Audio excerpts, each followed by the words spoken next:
வணக்கம் மக்களே, இது வரைக்கும் நீங்கள் நம்ம சேனலை சப்ஸ்கிரைப் பண்ணிக்கங்க. இந்த 5 பேரால் தான் பாகிஸ்தான் கிரிக்கெட் நாசமாக போச்சு. உண்மையை உடைத்த முன்னாள் வீரர்.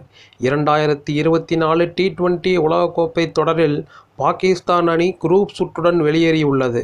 கத்துக்குட்டி அணியான அமெரிக்காவிடம் தோல்வியடைந்த பாகிஸ்தான் அடுத்து இந்திய அணியிடமும் தோல்வியடைந்தது. இதன் காரணமாக அந்த அணி குரூப் சுற்றுடன் வெளியேறியுள்ளது.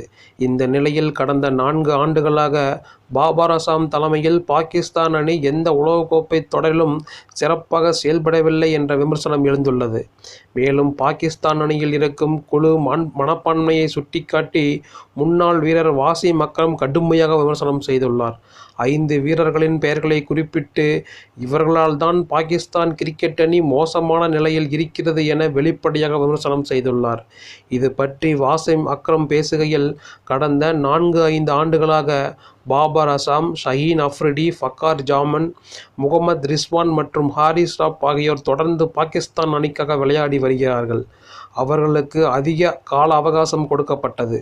ஆனால் அணியில் ஓர் குழுவை உருவாக்கி அவர்கள் ஒருவரை ஒருவர் தற்காத்து கொள்கிறார்கள். நாங்கள் எங்கள் தவறுகளில் இருந்து கற்றுக்கொள்வோம் என்கிறார்கள். ஆனால் நீங்கள் எதை கற்றுக்கொள்கிறீர்கள்? கனடா அணிக்கு எதிரான போட்டியில் நீங்கள் அதிக நெட் ரன் ரேட்டை பெற வேண்டும் என்பதால் அதிக வித்தியாசத்தில் வெற்றி பெற வேண்டும். ஆனால் அந்த போட்டியில் ரிஸ்வான் நிதானமாக ஆடி அரை சதம் அடித்தார். பாபர் அசாமும் மெதுவாக விளையாடினார். அவர்களுடைய தனிப்பட்ட சாதனைகளுக்காக பாகிஸ்தான் கிரிக்கெட் நாசமாக்கப்பட்டிருக்கிறது என்றார். மேலும் அணியின் தலைமையை பற்றி நிறைய பேர் பேசுகிறார்கள். உண்மையில் பாகிஸ்தான் அணியில் அப்படி ஒன்று இல்லவே இல்லை. கேப்டன் பாபர் அசாம் ஒரு சமூக வலைதள ராஜா. அவருக்கு முன்னேறுவதற்கு 4 முதல் 5 ஆண்டுகள் அளிக்கப்பட்டு விட்டது. ஆனால் அவர் எதையும் வென்று கொடுக்கவில்லை. அணியில் இருக்கும் வீரர்களின் உடல் தகுதியும் சரியாக இல்லை. அணியில் அரசியல் செய்கிறார்கள். பாகிஸ்தான் கிரிக்கெட் அதன் உச்சத்தில் இல்லை, அதன் சரிவை சந்தித்து வருகிறது என்றார். மேலும் பாபர் அசாம் நட்பை வளர்ப்பதில் மட்டுமே சரியாக செயல்பட்டு வருகிறார். மோசின் நக்வி பாகிஸ்தான் கிரிக்கெட் அமைப்பின் தலைவராக வந்ததிலிருந்து 2 மிகப்பெரிய தவறுகளை செய்தார். ஒன்று, பாபர் அசாமை மீண்டும் கேப்டனாக நியமித்தது. 2வது, வாகப் ரிசாஸை தேர்வுக்குழு தலைவராக நியமித்தது. அவர் முடிவுகளை எடுப்பதில் தொழில்முறை தர்மத்துடன் செயல்படவில்லை.